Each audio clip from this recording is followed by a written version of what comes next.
This sermon is not really geared as a pick up your straps, let's go.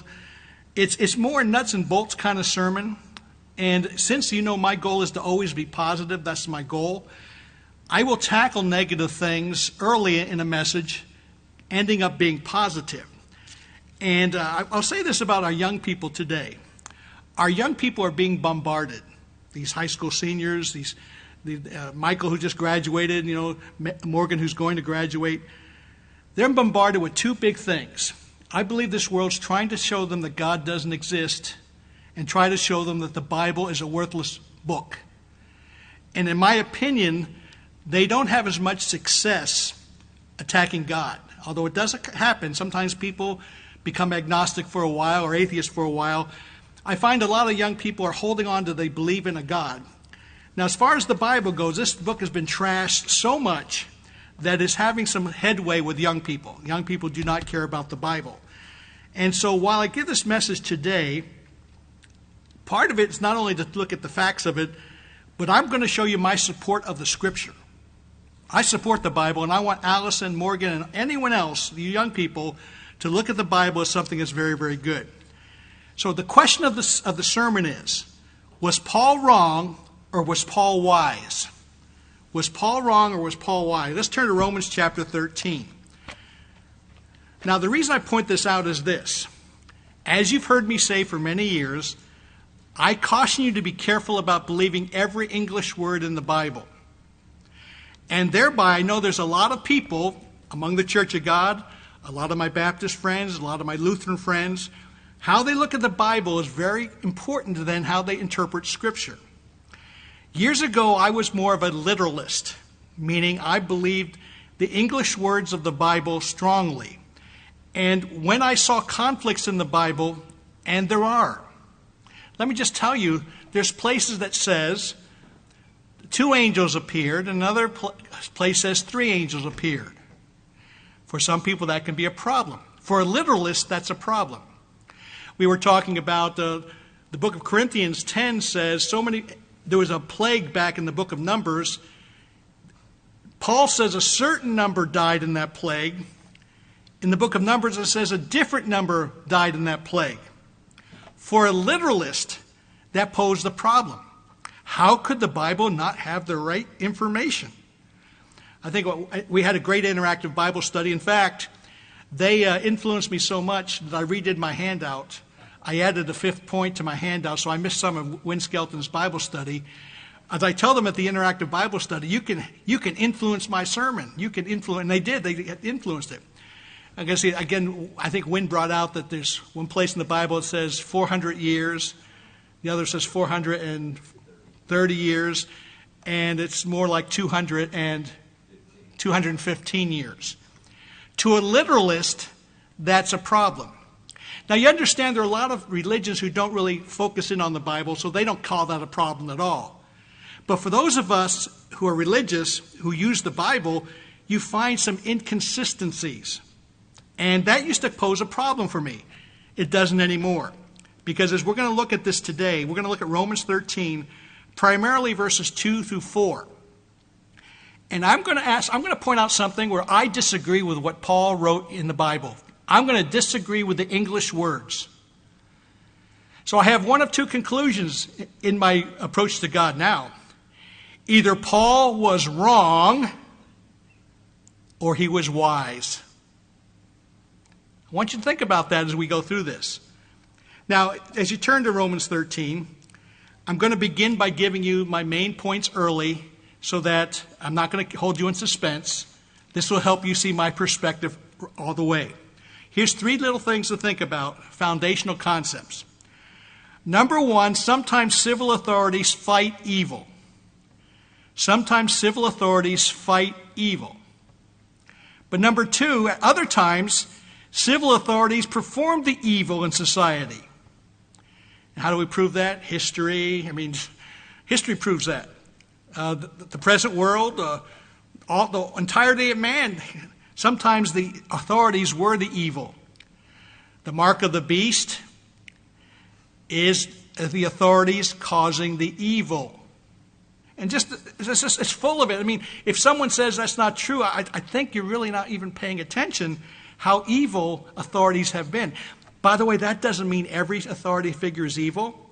And quite frankly, this presentation should help you to deal with religious authorities and civil authorities. This is going to help you. This is designed to help you. And the third point, I mentioned sometimes civil authorities fight evil. Sometimes civil authorities perform the evil.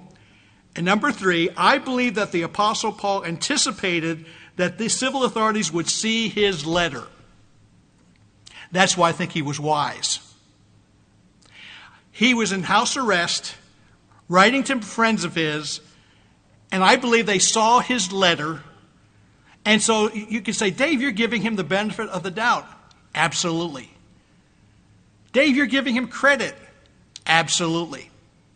Because his words literally were wrong. So I believe he was writing in code, writing to help the brethren. Now again, you may disagree with that, but the point is, if you disagree with that, you're going to have to realize Paul was wrong. And I don't think he was wrong. I think he was very, very wise. Now, before we get started in verses 2 through 4, which are the places I think he was wrong, I want to mention that much of Romans 13, verses 1 through 7, he was right on. You know, in verse 13, verse 1, he says, let every soul be subject to the governing authorities. I think that's good advice. Also in verse 1, he says, for there is no authority except from God, and the authorities that exist are appointed by God. The English word appointed by God could give people the impression that he handpicks all leaders. That he handpicks all leaders. I don't believe he does that. I believe he allows every leader, but I don't think he handpicks every leader. He may handpick some. I don't think he handpicks them all. I'm not going to turn there, but I'd like you to check for your notes later on. 1 Samuel 8, verses 4 through 22.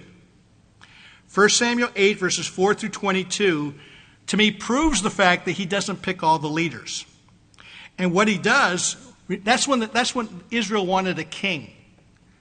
They wanted a king. They said, we want to be like the other nations. We want a king. And that really made Samuel mad.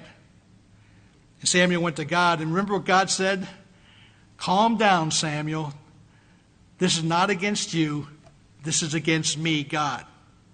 He said, by the way, Samuel, warn them what's going to happen. When they get a king, they're going to be taxed unbelievably. When they have a king, the king's going to go to war, and their young boys are going to die. Warn them about that. Isn't that the history of governments? Governments tax, and governments go to war. And God was saying that's not going to help them. They should look to me. That's not going to help them. But finally, Samuel warned them, and God said, give them what they want. And so I do believe then it happens with God's permission. But again, I don't think God's looked down and said, I definitely want this king at this time. I think sometimes he micromanages and sometimes he just allows, but he's still in charge. But again, he does appoint, and now he is allowing it to happen. Okay, then we could look down to verses 3 and 5 and 6. It talks about do what is good, be subject, pay your taxes, those kind of things. Talks about render your taxes, render your customs, render your fear, render your honor. As I'm saying, in Romans 13, verses 1 through 7, there are some good pieces of advice. But I'm telling you, in verses 2 through 4, there are some that I don't agree with, and I don't think you do either. Romans 13, verse 2. Therefore, whoever resists the authority resists the ordinance of God. If you disagree with authority figure, some people say you automatically disagree with God. Years ago, I was in a church that it was said if we disagreed with the leader of that church, we were disagreeing with God. At the time, I believed that. I don't believe that anymore. Long time ago, I was in a church where I was given the authority as a pastor to say, if you as a member disagreed with me, you were disagreeing with God. Yes, I believed that years ago, long time ago. As you know, you've had me as your pastor for 20 years. You know I don't believe that today. You know that I don't mind if you disagree with me. I like to make my points logical, spiritual. But again, I don't try to cram it down your throat. I try to plant good seeds, and hopefully you'll see the wisdom of it, and hopefully it'll change your life. Quite frankly, a lot of times if I plant seeds, it may come to you later, and you won't even remember where you heard it. And you might even say, well, Dave, what if we don't give you credit? No big deal. Doesn't matter who gets the credit. It's a matter who gets the information and how it changes their life. I don't believe that whosoever resists the authority resists the ordinance of God. And I'm going to give you 5 examples from the Bible to show why I believe the Bible instead of that statement. I'm going to believe the Bible instead of that statement. I don't believe that statement, as it's looked at literally in the English language, is true. The first example is back in the book of Exodus. If you disobey the ordinance, you disobey God. That's what they're saying. I don't believe that. Exodus chapter 1, verse 22, Pharaoh was the government. Pharaoh was a civil leader. Pharaoh commanded the people, saying, every son who is born, you're going to throw into the river, but you'll keep the daughters alive. We're going to kill the man who is going to be a special man for God. At that point, they weren't worried about the women. The daughters live. All the baby boys are going to die. That is an ordinance from the civil government. Did Paul teach and say that everyone should have followed that ordinance? I'm telling you, no, they should not have followed that ordinance. But if you read that Romans 13, literally, if you went against that ordinance, you were going against God. I don't believe it. Now, actually, Moses' mother was very sharp. She was like a teenager. I say this in this regard. Teenagers can sometimes lie while being so technically correct. They'll be technically correct, but you gotta listen to what they're saying. Remember what the technical thing was? Put the babies in the water.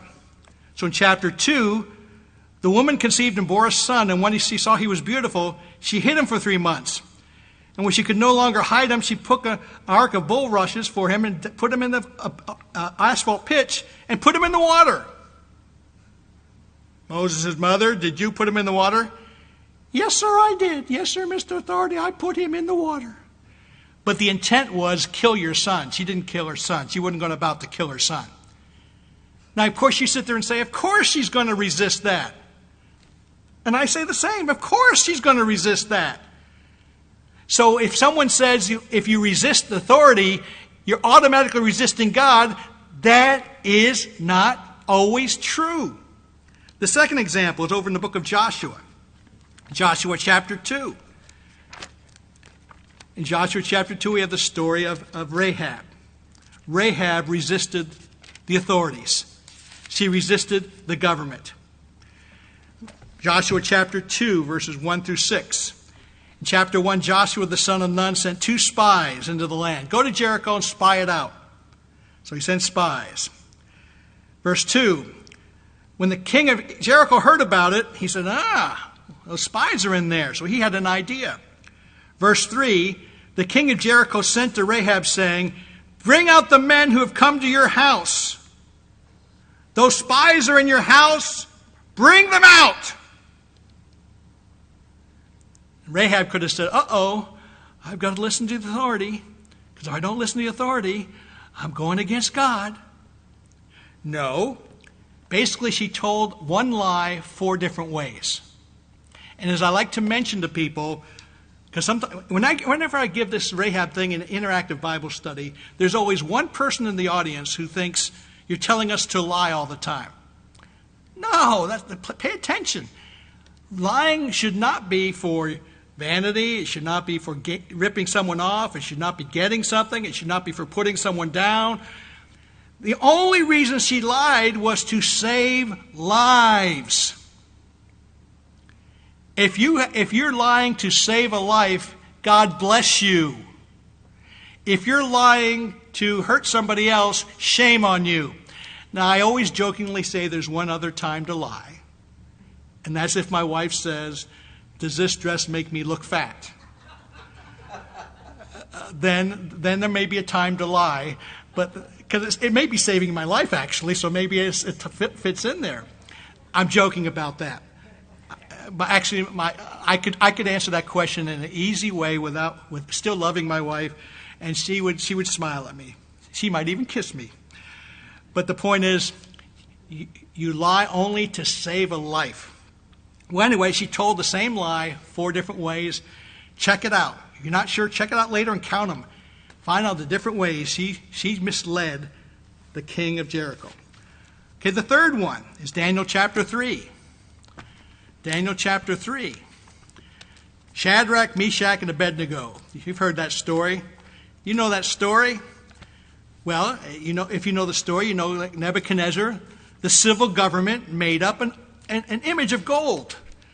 And they had a plan that whenever they played music, that people would bow down to that image.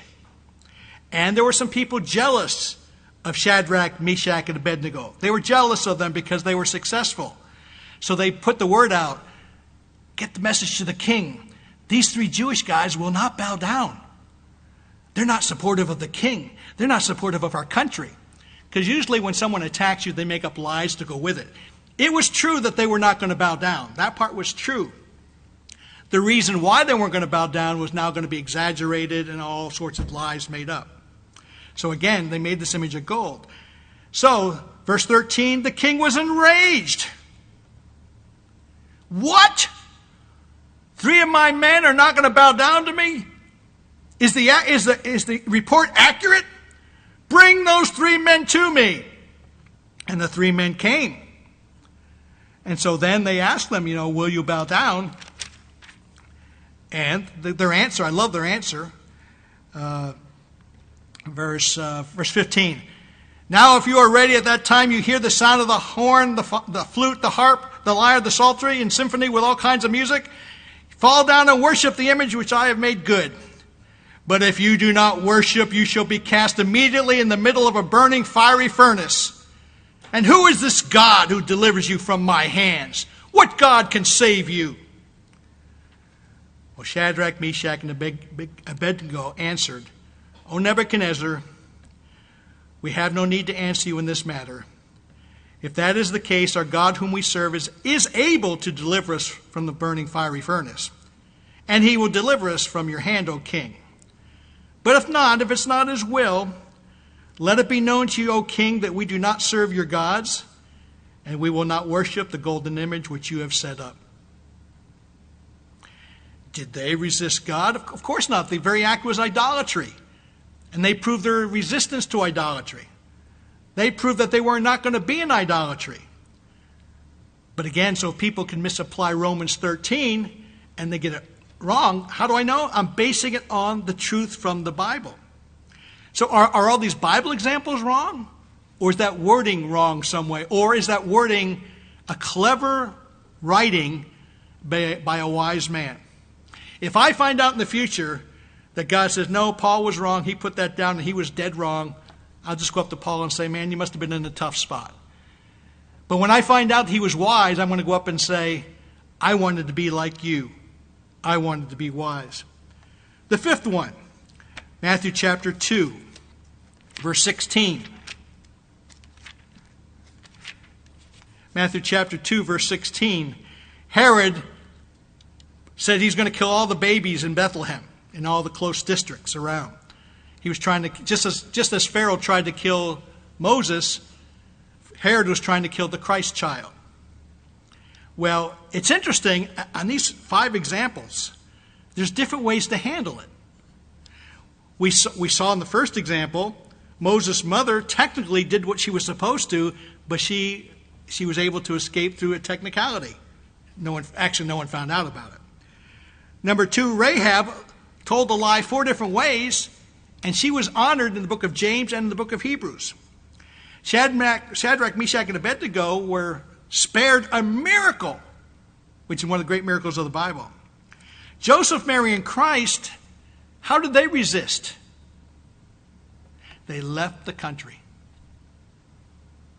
They left the country. Sometimes you have to move. Sometimes you have to change locations. Sometimes you have to change circumstances. That's permissible. But you're not going to allow your baby to be killed. You're not going to say, oh, this is not going to happen. You're going to leave the country. The fifth one is Peter and John over in Acts chapter 4. Peter and John, Acts chapter 4 and 5. This is where the famous scripture is said about we ought to obey God rather than man. Because, friends, that's the bottom line. I recommend you follow the civil authority unless it conflicts with God. And then your choice is simple. You follow God. But so many of the regulations don't violate going against God. Now, again, I hate taxation. I think taxation is theft. I believe taxation is theft. However, I believe Christ told us to pay our taxes, and Paul over in Romans 13 said, pay your taxes. So I pay my taxes, but I still identify it as theft. As they get us into a deficit, the leaders of both parties get us into a deficit. They just keep taking our money, and it's easier to give our taxes if they're cutting back their spending. But in the last bills, they keep putting in more products, more pork products, more wasted money spending. So do I like it? No. Have I gotten used to it? Well, I sort of get used to it. I get irritated for a while, and then I think, what can I do about it? But it's theft, and that's where we are. And unfortunately, we don't have politicians who believe in living within your means. You're expected to live within your means. They're not. And they get away with it, been getting away with it for decades. For decades, they've been getting away with it. But again, I have to live within my means. And you do too. And we'll see how everything shakes down to this new thing. There may be some forgiveness principles because there are some factions at work trying to get socialism principles involved. So there's a lot going on, a lot more than I really can really figure out. I have to watch it and deal with what the news says, what the facts say, and try to deal with the reality of it. But there's no doubt that some of these leaders are not looking out for our good. Some of these leaders are not helping us, spare us from evil. Some of the leaders are the evil. And if you notice, I haven't mentioned any names. I don't want to do that. I made the point in the interactive Bible study. If you think that they were reading Paul's letter, as hard as that would have been in that system, how easily are they reading our letters, our text? One of the things from the pandemic is all these recordings are now, church is now, we've always been doing this for a long time. Not always, we've been doing this for a long time. But many churches have been putting it online. All these messages are recorded. Now, do I think a lot of people are trying to listen into a podunk little church in Big Sandy, Texas? No. We're a blip on the screen. But are they capable of listening to what we say? Absolutely. Are they capable of knowing what I think? Absolutely. I speak a lot. They can know what I think. They know what I write. They know what I believe. Someone could say, well, Dave, it doesn't seem like you're following the advice of what the Apostle Paul did. And I would say that's true. And part of the reason why I'm willing to say these things publicly on the record is to try to help you out. I'm just trying to help you plant these seeds to help you out, that you'll be wise. Because maybe some of the things I say from the pulpit are not always the wisest thing. I think they're true. I think the things I say from the pulpit make God happy. But there's more than just making God happy. Sometimes you want to be smart in how you say things. And that's my whole point. I think Paul was very smart. And I'm willing to say these things. Hopefully they'll come to your heart and change your heart and help you in the long run for the coming days, weeks, and months ahead, and years ahead. I'm not going to read all this in Acts chapter 4. Peter and John, the council pulled them in and said, don't talk about the Son of God. And they said, do you think we're going to listen to you, or do you think we're going to listen to God? They called them in the second time. And they said, do you think we're going to listen to you, or we're going to listen to God? And let me just quickly say, you know the two areas I'm concerned about: civil government and church government. And when civil government and church government mix, you have the mark of the beast. I don't think what's going on right now is the mark of the beast, but I will say this. I was so shocked how passive our nation, our world has been to do things that were just thrown upon us. I know there is a real virus. I get that. But the reaction to the virus stuns me. Stuns me. In fact, again, the virus is real. But I also believe the reaction is overdone. And we'll find out how much so through the coming weeks, months, and years ahead. But just to watch how easily people just follow instructions instead of thinking. You know, I'm like you, I read things. I read things that say masks are the best thing to do. I read things that say masks make things worse. I read things that say ventilators are a help. I read things that say ventilators make it worse. People die on ventilators. So when you look at any of these issues, you're going to see both sides of the issue. And you're going to have to make choices. And you're going to have to think. And you can make a different choice than me. I may make a different choice than you. But we have to think. We have to we can't trust these. They always say follow the money. How about follow the power? Follow the money, follow the power, and then you might find more trusted sources to believe in. Again, when you do something differently, you know, I have elbow pumped, I have fist pumped, I have waved, I have hugged. I try to deal with however the other person wants. There was someone who recently came to the building and they actually did a filming of my son. But anyway, they're from Houston, and I hugged the guy. And then afterwards I thought, oh, you're from Houston, you probably don't want any hugs. He goes, no, I don't. I said, sorry, because I forget. So again, when I come up to you, I don't know exactly. I try to live in your world what you want, because I'm not trying to judge you. I'm trying to live in your world and trying to be beneficial for that. Anyway, we obey God rather than man. The last few minutes I want to mention, in Romans 13, verses 3 and 4, it says, rulers are not a terror to good works, but to evil. On the handout, I have a listing of many scriptures where Paul dealt with rulers. Paul said, rulers are not a terror to good works. Yet Paul was taken before magistrates. He was beaten and in prison. He was taken before the rulers of the city. He was accused of speaking against Caesar. He had to deal with the chief captain, soldiers, and centurions. He had to deal with Felix, telling him, you know, we're going to do this because we're going to make the Jews happy, so we're going to punish you a little bit to make the Jews happy. He had to deal with Festus, who wanted to make the Jews happy as well, so he did things to him. So do you really think that Paul with a straight face said, rulers are there for your good? Rulers are there for your good. They're not out to hurt you. Friends, he was not in la land. He's dealt with more grief than you and I have dealt with. He dealt with more grief than all of us put together. So either he was wrong, and it's like, oh no, the leaders are for our good. Or he's saying, keep your mouth shut, friends. Keep your eyes open, friends. Watch what's going on. Don't draw attention to yourself. Be wise as a serpent, harmless as a dove. Rulers are not a terror to good works.